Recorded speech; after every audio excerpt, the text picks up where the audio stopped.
believe in lean UX for sure, at least that's what we call it.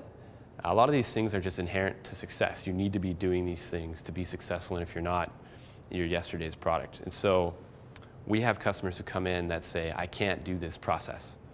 But they can, they just don't know how. And so our support team walks them through. And if that is a required walkthrough on a regular basis, we flag this process, and this is how many issues we've had with it. And we look at redefining that process with respect to UX and design.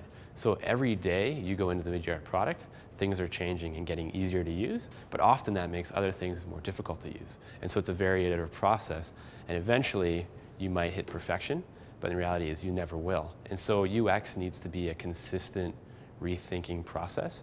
And I think large organizations get feature creep. They add a feature, add a feature, add a feature, add a feature, and stuff starts to get hidden, and web processes can be slow, and where something should be 1 click away, it ends up 5 clicks away.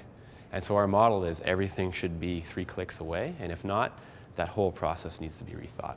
With respect to changing the UI and the user experience on a regular basis, and pitching that to an internal executive, I would use the example of Facebook. Facebook always releases new improvements, new timeline features, new photo experiences, and the Facebook community at large always throws up their arms in anger. And Facebook goes ahead and deploys those new things no matter what. Timeline was a very slowly adopted feature by some of my legacy Facebook friends, but the reality is Timeline is a much better Facebook experience. I get way better feed items.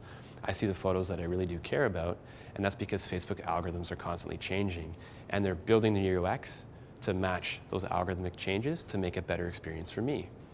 And I trust that Facebook has done a ton of research into redefining those things, and so the new Timeline is a great example. People are up in arms, they don't want those changes to be made, but eventually they're adopted, and the product keeps growing and scaling because it's much easier to use. And Facebook probably has more users than any of the enterprises that we would kind of work with, because they've got 90 or 900 million daily users of the product now. And so the impact that a small change in UX has on those users creates a massive wave through their market. And so I would utilize that example with large executives.